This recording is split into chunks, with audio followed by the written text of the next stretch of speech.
Ya, kali ini kita mengunjungi sebuah keanehan yang ada di tengah-tengah masyarakat, semacam punden keramat, namun beda daripada yang sudah ada, lain daripada yang lain.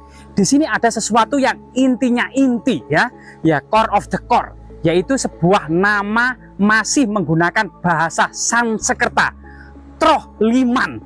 Dari bahasa Sanskerta yang diduga adalah Kesetrah Liman atau kuburan gajah. Nah, disinilah kemudian masyarakat menamai punden ini memang sebagai asal usul dari pendiri desa atau Sang Baurekso, ya, cerita tutur masyarakat, atau yang membabat alas atau punden desa itu sendiri. Namun sebenarnya lokasi punden ini sangat misterius, termasuk kemudian artefak-artefak yang ada di lokasi. Salah satunya adalah batu raksasa. Batu raksasa inilah, ya, yang kemungkinan ini adalah sebuah simbol batu gajah atau Seloh Liman menggunakan bahasa Sanskerta.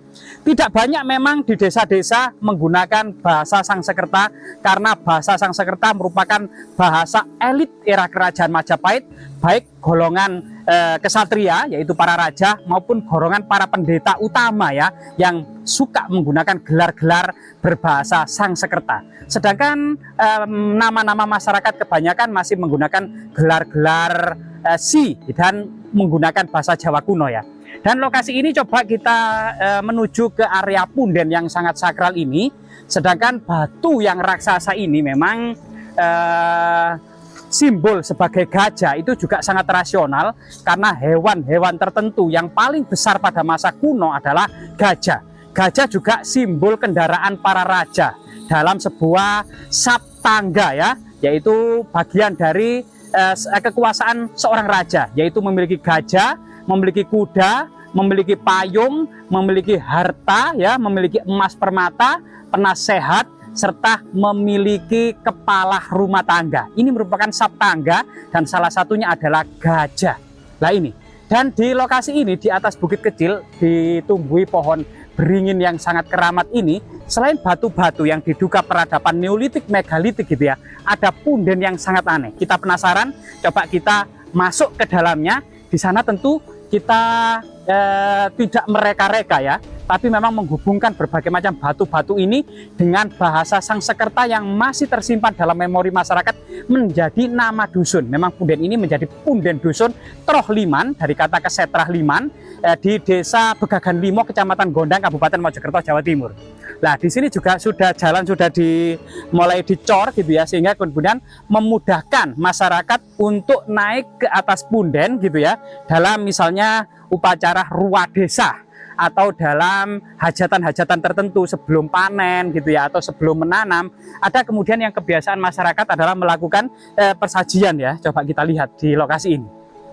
Nah, jadi di belakang kita adalah bukit-bukit dari Pegunungan Anjasmara, yang Pegunungan Anjasmara sendiri memiliki 40 puncak, dan puncak tertinggi adalah puncak Gunung Anjasmara, ya. Bisa pendakian melalui Wonosalam, Jombang. Itu ketinggiannya 2282 mdpl. Jadi lebih tinggi dari Gunung Penanggungan, ya, yang 1600 mdpl. Nah, di lokasi ini ada cungkup yang sangat sederhana dinaungi pohon beringin, sebagaimana kemudian tempat-tempat sakral balai desa pada masa kerajaan Majapahit, ya. Tapi anehnya di sini kelihatannya tidak ada kuburan, tidak ada makam sebagaimana makam Muslim pada umumnya. Namun diduga ini adalah jejak-jejak kekunoan era kerajaan Majapahit. Jadi rahayu, rahayu, rahayu, rahayu. Nah, di sini cukup sakral, aura magisnya cukup kental, dan di sini ada batu raksasa, ya, yang ada di sebelah utara, dan di sebelah selatan juga ada batu-batu aneh, semacam jejak-jejak megalitik. Dan di sini diduga kemudian ini adalah sebuah orientasi, ya, orientasi timur barat. Jadi makam Muslim pada umumnya itu berorientasi utara selatan, ya. Itu sudah menjadi pemahaman umum di tengah-tengah masyarakat Nusantara dan dunia, kalau memang seorang Muslim dikuburkan itu dengan orientasi utara selatan. Namun kita ketahui punden ini berorientasi timur barat. Nah, ini dari timur dan barat.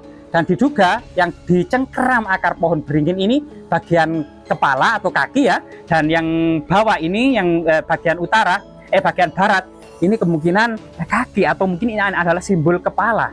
Nama Troliman yaitu kuburan gajah bisa saja karena masih menggunakan bahasa Sangsekerta, diduga sangat juga berhubungan dengan Patih Gajah Mada, entah itu petilasan, pertapaan, atau mungkin juga kuburan.